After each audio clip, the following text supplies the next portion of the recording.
আমি এসব অপকর্মের পক্ষে না। অবশ্যই রিপন মিয়া অপরাধ করেছে এবং সে শাস্তির যোগ্য। তবে পুরুষদের পক্ষে একপাক্ষিক বিচারের বিপক্ষে আমি। রিপন মিয়া কট খাইছে, এই ইস্যু এখন পুরো সোশ্যাল মিডিয়ায় ভাইরাল। শেষে এখন গ্রেপ্তারও হইতে হইল। গত বছর রিপন মিয়াকে নিয়ে বড় বিতর্ক হয়েছিল। সে তার বাবা মায়ের খোঁজ খবর নেয় না, সে তার বউ বাচ্চার কথা প্রকাশ করে না। তখন অনেকেই বলেছিলেন তাকে ইচ্ছাকৃতভাবে বিতর্কিত করার চেষ্টা করা হয়েছিল। আবার অনেকের মতে ঘটনা ছিল সত্য। তবে এবারের অভিযোগটা ভিন্ন। আমি সাধারণত রিপন মিয়ার কোনো ইস্যু নিয়ে কখনোই কথা বলার আগ্রহ রাখি নাই, এখনো রাখি না। তবে এই বিষয়ে আমাদের আইনের একপাক্ষিকতা দেখে কথা না বলে থাকতে পারলাম না। ভিডিওটা অবশ্যই শেষ পর্যন্ত দেখবেন, কারণ আবেগ নয়, যুক্তি এবং আইনের দিক থেকে এই বিষয়টি বিশ্লেষণ করব।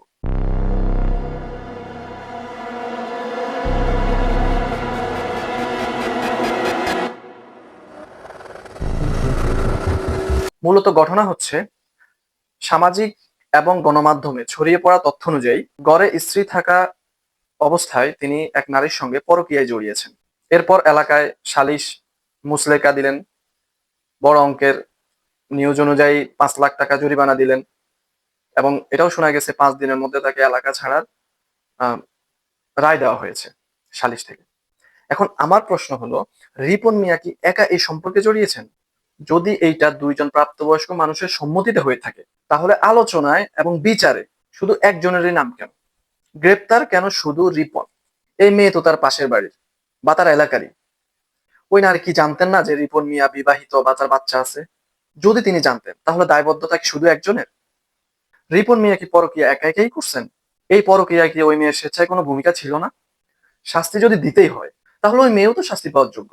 কিন্তু বিচার হলো কার?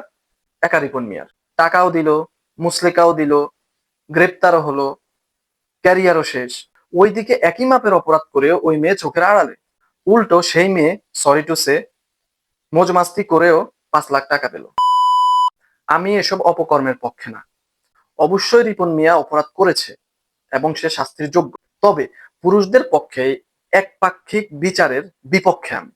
কিছু হলেই দোষ একার পুরুষদের, আর নারীরা নির্দোষ। প্রায় পুরুষদের বিরুদ্ধে মামলা হয়। মামলার বিষয় বিয়ের প্রলোভনে ধর্ষণ। আচ্ছা, আমাকে একটা কথা বলুন তো, মেয়েদের প্রেম করতে অনুমতি লাগে না, শারীরিক সম্পর্কে যেতে অনুমতি লাগে না, কিন্তু কোনো কারণে ব্রেকআপ হলেই মামলা দাঁড়িয়ে যায় বিয়ের প্রলোভনে ধর্ষণ। এগুলো হলো আইনের অপব্যবহার। আইনের দুর্বলতাকে কাজে লাগিয়ে পুরুষদের এভাবে ফাঁসিয়ে দেওয়া হয়। এসব বন্ধ করা উচিত। আইন থাকবে, আইনের প্রয়োগও থাকবে, তবে নারী পুরুষ সবার জন্য সেটা সমানভাবে প্রযোজ্য হতে হবে।